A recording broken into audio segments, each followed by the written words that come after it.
In an earlier talk, I had said that the Gospel of Luke is known as the Gospel of Prayer because Jesus is shown praying more often in Luke than in the other Gospels. In the text of today, we will come across another incident of Jesus praying alone, of Jesus communing with his Father, of Jesus listening to his Father and petitioning his Father, of Jesus being with his Father. And as he finishes his prayer, he comes to his disciples and asks them two questions. And the first question is that who the crowds think that Jesus was. The reason for this question is not because Jesus was not aware of his identity, not because he was not aware of who he was, but simply because he wanted to know whether people had understood who he was. And the answers are all inadequate. People think that he is John the Baptist. People think that he is Elijah. People think that he is one of the prophets. And these answers are inadequate. They are insufficient. The second question, Jesus asks his disciples about who they think he is. And Peter answers on behalf of the disciples that he is the Christ of God.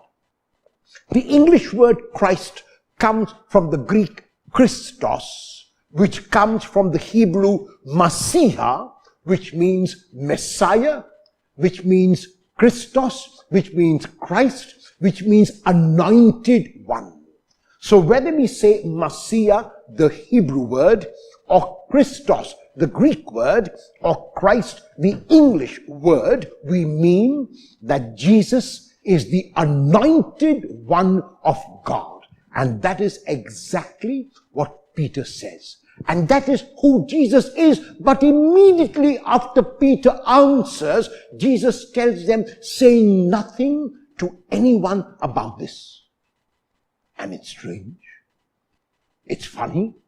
Because Jesus wants to know through the mouth of the disciples whether they know who he is. Then, why this command to silence? Why should we not tell anyone about you? Because Jesus did not want to be misunderstood with regard to the kind of Messiah or Christos or anointed one that he was.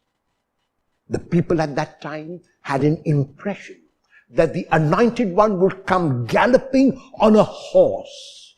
The people at that time had the impression that the one who was Messiah would overthrow the Romans through violence. That the one who was Messiah would win for them a kingdom by waging war.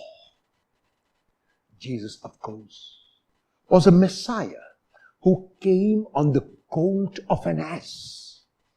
Jesus was the Messiah who came in humility. Jesus was the Messiah who came not to be served as kings and queens even today want, but Jesus was the Messiah because he was true king who came to serve.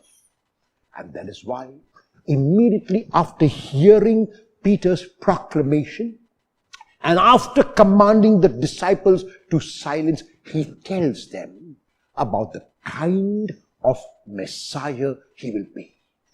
He will be that Messiah who will give his body to be broken and his blood to be shed. He will be that Messiah who will spread out his arms on the cross. He will be that Messiah whom people will look at when they crucify and say, truly, this man was God's son. If Jesus asked you the question, who do you say that I am? What would your answer be?